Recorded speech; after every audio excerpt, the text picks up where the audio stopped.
सिद्ध हेम शब्दानुशासन के 19 से सत्र में आप सबका मैं धन्यवाद करता हूं। विशेषतः हमारे जो परम मित्र और इस संस्कृत विभाग के अध्यक्ष डॉक्टर डी.बी. राठवा साहब का मैं धन्यवाद करना चाहूँगा। कल मुझे सत्राध्यक्ष बनाया था और मैंने ही वो बैल लिया था सबको बिठाने के लिए, इसीलिए मैं ज़्यादा समय नहीं लूँगा। मेरा जो विषय है पाणिनि के परिभाषा सूत्र और सिद्ध हेम शब्दानुशासन के परिभाषा सूत्र, उनकी मैंने तुलना की है। मैंने ये गुजराती में लिखा था, मगर विपुल भाई ने कल बोला कि आप हिंदी में करके मुझे भेजिएगा ताकि वो हेम प्रभा में पब्लिश हो सके। ये मेरा पूरा अभ्यास विशेषतः छात्रों के लिए है। आप सब विद्वान बैठे हैं तो उनको शायद ये ज्ञात ही होगा कि ये परिभाषा सूत्र क्या है, और उनके लिए मैं थोड़ी प्रस्तावना कर देता हूँ। और दो ही, जैसे 8 परिभाषा सूत्र है, मगर मैं 2 ही का विशेषतः बात करूँगा।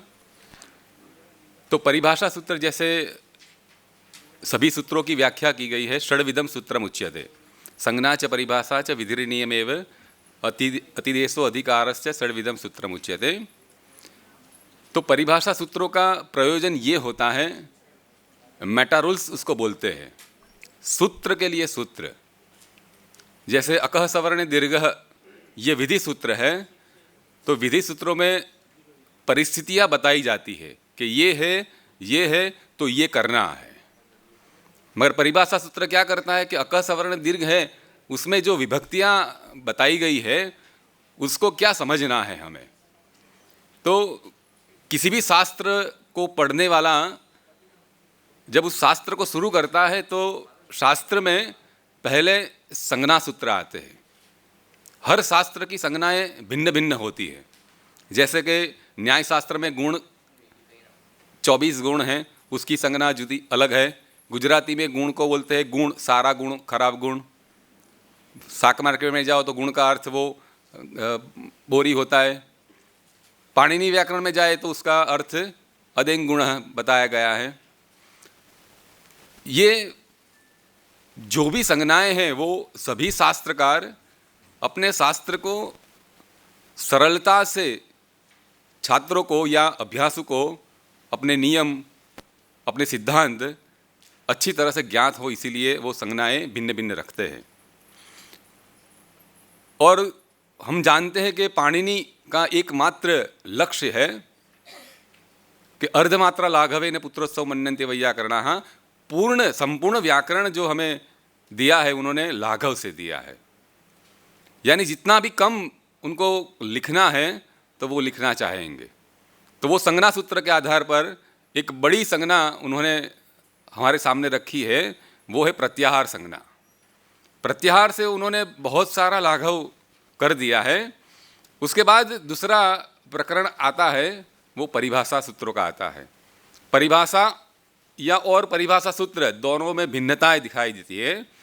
जैसे कि महाभाष्यकार ने कहा है, अनियमे नियमकारिणी परिभाषा एक देशस्थ सर्वम शास्त्रम अभिज्वलति प्रदीपवत।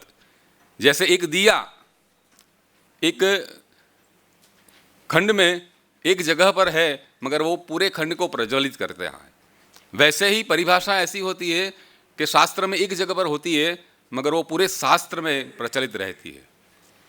जहाँ पर मैंने पाया है कि सिद्ध हेम शब्दानुशासन में मैंने पहले ही बताया कि संज्ञा सूत्र और परिभाषा सूत्र शास्त्र के प्रारंभ में ही होना चाहिए, क्योंकि जो वाचक है उनको पता चलना चाहिए कि हम किस मार्ग से, किस हेतु से अपने सूत्र को बना रहे हैं।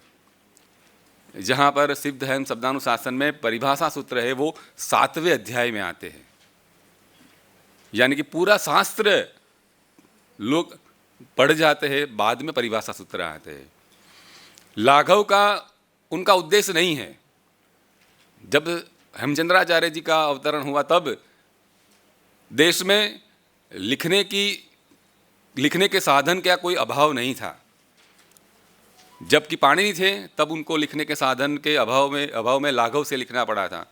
और दूसरा उद्देश्य ये भी था हेमचंद्राचार्य जी का कि सरलता से, पाणिनि ने जो व्याकरण बनाया उनका एक उद्देश्य था लाघव, सरलता नहीं था, क्योंकि सरलता के आधार पर पूरे पाणिनि से पूर्व भी कितने आचार्यों ने व्याकरण लिखे थे, मगर उनमें कुछ कुछ त्रुटियां रह जाती थी। इसीलिए चंद्राचार्य जी ने लिखा है पंचम्या निर्दिष्टे परस्य। उनको विभक्ति का नाम, उनको मुझे ऐसा लगता है कि उनको जो पढ़ने वाले हैं उनको उन पर विश्वास नहीं है। जैसे कालिदास और भवभूति में कहा जाता है, कालिदास व्यंजना के कवि है और भवभूति अपने दर्शक पर विश्वास नहीं रखते, वो कहते कि ये है, मेरा भाव ये है।